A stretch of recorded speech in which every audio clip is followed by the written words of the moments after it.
Well, hello everybody, welcome back to Cat's Tiny Kitchen. I'm so glad you all came to visit me today.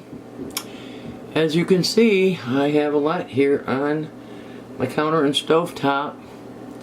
So, we are going to make some spaghetti sauce today.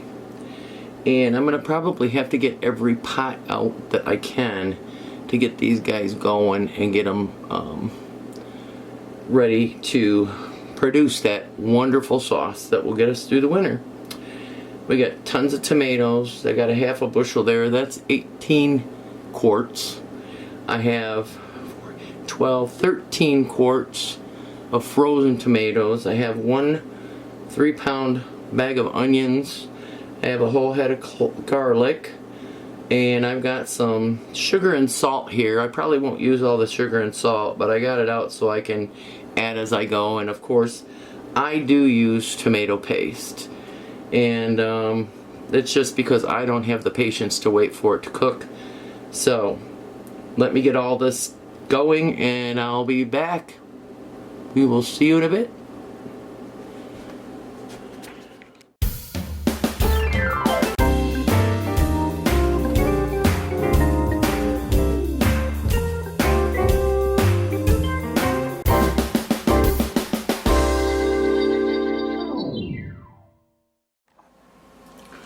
Okay, so I'm going to show you a little bit of this. I'm not going to show you all of it because it's going to take me a while. I've got one of the quart bags of frozen tomatoes here in the bowl already.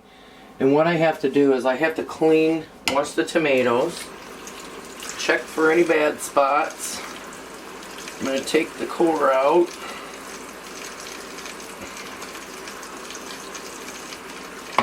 I'm going to squeeze it.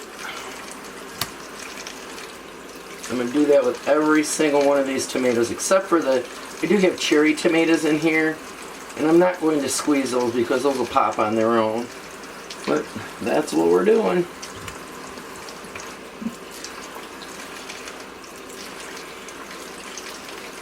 Oh, can you see? I hope you can see. I'm probably going to end up getting a bar stool in my kitchen.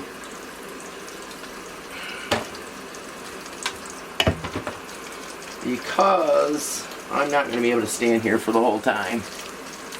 And that's what we're going to do with half a bushel of tomatoes.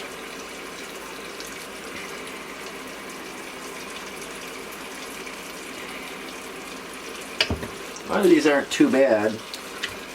It's surprising. I do have some bad ones in here that I know I'm going to have to throw away though. So let me get this finished. And we'll see you when we get to the next step. Okay, so I've got that part done. I've got everything cored and squished. And I've got 3 12-quart pots. And this is what 32 quarts of tomatoes look like. As you can see, I put 2 of the gallon bags of frozen tomatoes into this pot. I didn't want to risk running out of room. So we're all done with this part. Now we're going to cook this down and get the tomatoes soft that are fresh. And once they're cooked down and soft, then we're going to run them through my colander. So that's the next step, and I will see you shortly. So I've got one of my pots of tomatoes ready to go. I got the other one moved on the back burner behind this big boy. And I want to get some things in here before I start using my food mill and getting the juice in here. So the first thing we're going to do is add some tomato paste, and I have got to cover everything because we have flies. I don't know where you guys are at and how the flies are in your area, but they're bad here. They're driving me nuts. So we've got half of that can of tomato paste that I showed you in the beginning, and that's a 111 ounce can. And I'm going to add my onions. I ground up 4 onions, and I do it this way because when Victor was little, Victor would not eat an onion to save his life. So I ground them up and cooked them down, and he never knew they were in there. And then I'm going to add 4 tablespoons of Italian seasoning to start with. And I'm not going to add any salt or sugar until we get to the nitty-gritty. And believe it or not, I got you guys on a big box so I can get you up high enough to see into my pot. So give me a minute to rearrange things and we'll get on to the food mill and getting the sauce started. Okay, so you're probably wondering why I'm doing this the hard way. This food mill was my mom's. It is older than I am, and I'm 64 years old. And I always use it because it does a good job. So we're going to show you some of what I'm doing here to get the sauce ready. So we're going to take a spoonful of the tomatoes. A lot here. And this is messy. My kitchen is going to have to be scrubbed from top to bottom when I get done with this. But I want to get enough tomatoes in here that I can smush them down. Smush them down, get the juice out of them. And I get the fresh tomatoes soft because I want to make sure that I do get a lot of the meat out of the tomatoes. So we're just milling around here.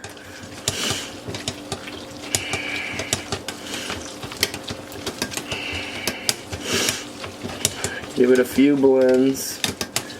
And now I'm going to take the juice along with the colander because I don't want it dripping all over everything. And I'm going to dump it in my big pot over here, which you cannot see. We'll get back to the big pot here in a little bit.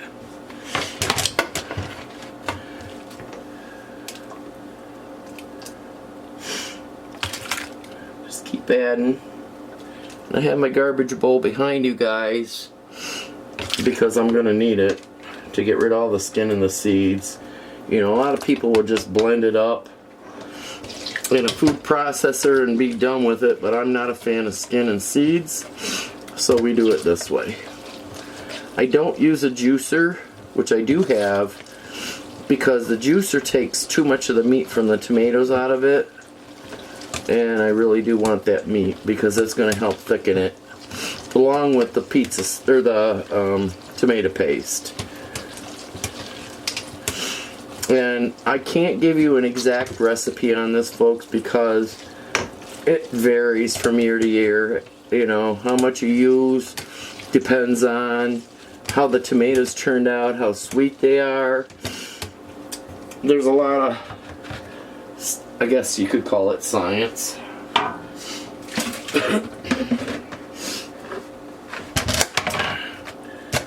I'm getting there. I want these two. I don't want to lose a lot of this meat. And as you can see, there's a lot of seeds and skin in there. And that's what we're going to get rid of. So let me do one more for you and then we're finished. I'm just going to keep working on it.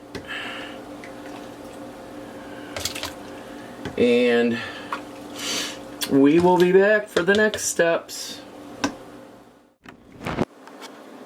Okay, so we got one more ingredient we're going to add, which is the garlic. And I have a whole head of garlic that I need to add to this, but I don't want chunky chunks in it. So we're going to add the garlic to the food processor. And I've got a couple of ladles full of the sauce to put in there. And I'm going to process the crap out of these. In case you're wondering about the glove, I cut my hand.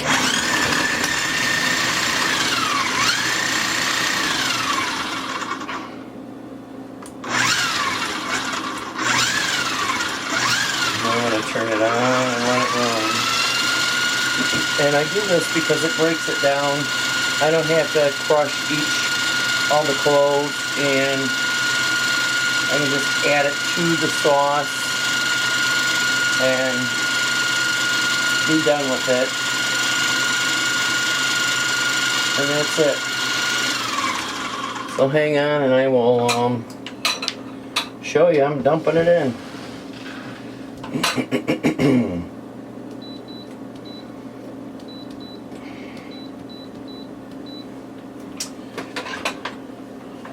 Are you in there? Yeah. May not be focused, but we're going to do what we can do, folks.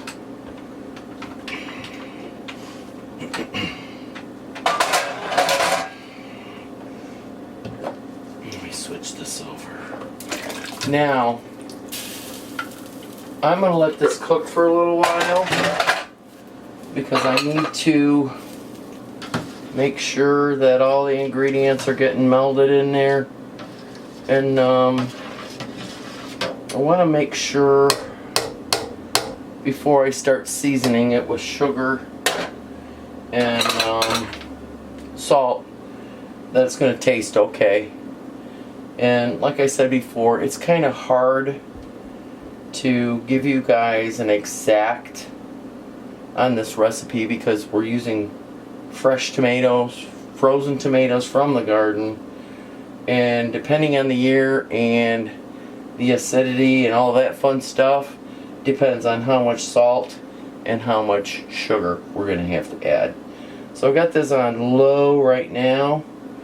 I'm going to put a lid on it and we're going to let it cook for a while and I'll be back. So I've given it a little tasty taste. It's cooked for just a little bit and it needs some sugar and salt. Like I told you guys, this is not an exact science. I'll probably have to adjust it later. I can tell that I have enough Italian seasoning and onions and stuff in here, but the taste needs some boost. So I'm going to dump this in and we're going to give it a stir. I'm just going to let it cook for a while. And once it's cooked for a while, I will taste it again and test it out. So we'll see you in a little bit. So before I get ready to stall this out for the night, my spaghetti sauce is not thick enough for me. So we're going to add a couple more cups of tomato paste. And what I'm going to do here is, because I don't want to have to wait for it to quit unclumping, let me get a whisk out. I'm going to add some of the sauce to it. And then I'm going to whisk it so that it kind of doesn't so it unclumps.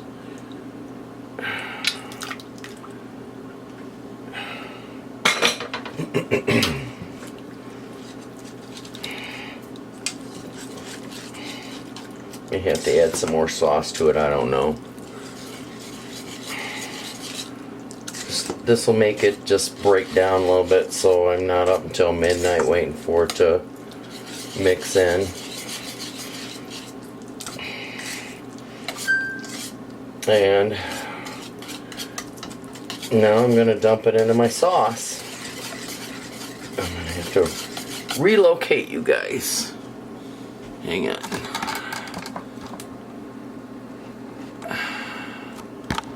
There you go. In case you're wondering, I did have extra juice left. So we're going to probably end up with more pizza sauce than we normally would. So now we're going to dump this in. Need my spatula. Get all that goodness out of there.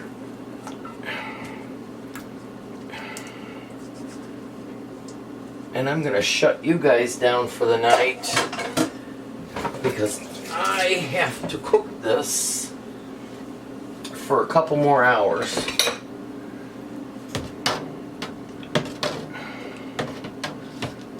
And then we're going to shut it down for the night because tomorrow's canning day. So I will see you guys in a little bit.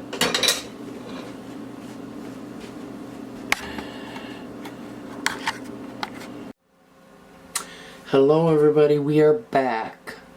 And I have to tell you, it's been a long couple of days. I got my pasta sauce cooked down. It took about 8 hours today and a couple hours yesterday. I was going to add more pasta or tomato paste to it, and I just didn't have the energy to do it, so we cooked it down. But before I get canning going, I had some extra sauce left over. I don't know if you can see this. It wasn't enough to get in the pot, so I got it there. And I'm going to add some of the spaghetti sauce to it. I'm going to add about 8 cups to it. And we're going to be making pizza sauce. But you're going to have to come back for part 2 for that, because we're not going to do that today. So, we're all ready to get canning, so let me get things set up and we will get the show on the road. See you in a minute. Okay, so here we go. I'm not going to take you through this whole process because I probably got about 12-15 quarts of spaghetti sauce to get going. So we'll start you with the first 5 here, and then we'll take it from there.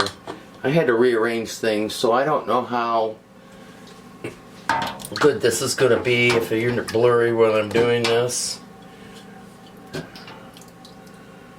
this is some pretty good sauce.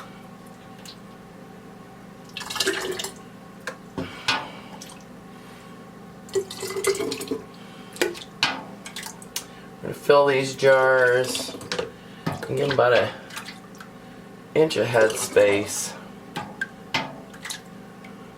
So I'll take them up to the bottom of the funnel here. Perfect. Move on to the next one. And I am going to pressure can this. And since it's all fully cooked and I didn't add anything funky in here, we will get about 20 minutes per cycle in my electric canner. So I'll be at this for a while.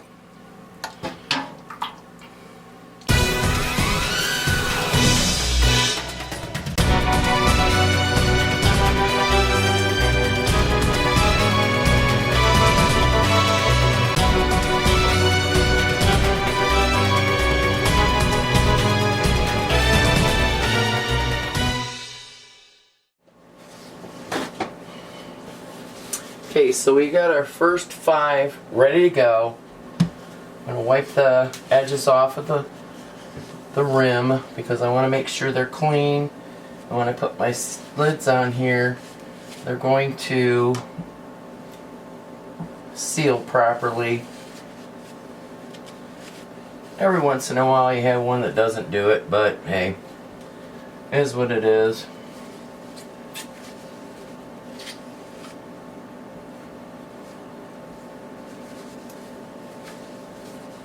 Okay, so now that we've got those all wiped off, we're going to put a lid on. And even though you don't need to do this anymore, you don't need to boil your lids, I still do it. It gives me the knowledge that I've got the seal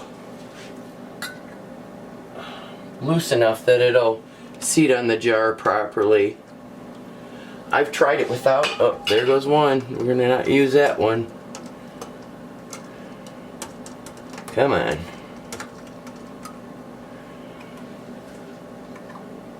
I've tried it before without boiling the lids, and I found, well, I'm just doing this all bad tonight.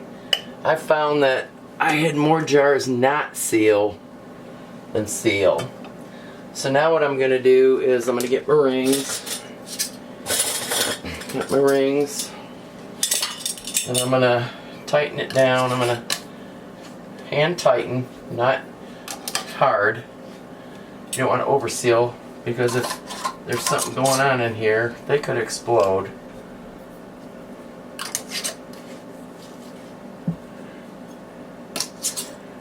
And there you go. My first 5 ready to go into the pressure canner. I hope you enjoyed this video. This is going to be some really good stuff. And I will see you on part 2 for the pizza sauce. So I bless you all and love you, and I hope you have a wonderful night. We'll see you on the next one.